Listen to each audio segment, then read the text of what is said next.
The rest of the story.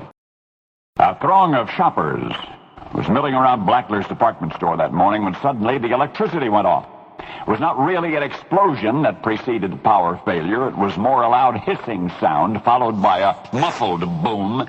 The store patrons were perplexed and inquisitive, but the staff knew instantly what had happened. It was George, the new boy.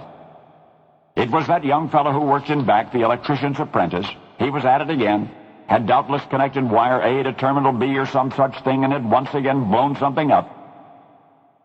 A moment later, electricity was restored, surely by the chief electrician, who was simultaneously replacing a fuse and scolding his underling. The sales clerks could hear it all. Don't ever fool with that, George's employer was admonishing. Stick to cleaning those strings of Christmas tree lights until you know what you're doing. And George was nodding glumly. Should he get fired from this job, especially after dropping out of school, his father would be most disappointed. Dad was depending on an electrician to fill out the family business. Brother Harry was already a fine mechanic. Brother Peter, a skilled auto body worker. I'll set you up with your own garage, he promised the boys, if George can handle the electrical work. George had thought it an offhanded comment, but Dad's high expectations became evident when that same season George was presented with a set of handsome electrical screwdrivers. Now he had to succeed.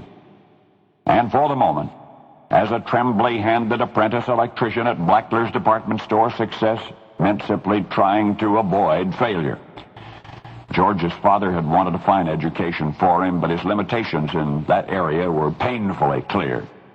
Before leaving school, he had failed every subject except art. And he had passed that only because the art teacher had taken pity on him. George's parents never saw that last report card. George burned it. And if he were not careful, that same fate awaited Blackler's department store. And yet in this at least, the store owners were fortunate. George's next short circuit, while rendering smoke, did not cause a fire, except in the boy's employment status. He was fired.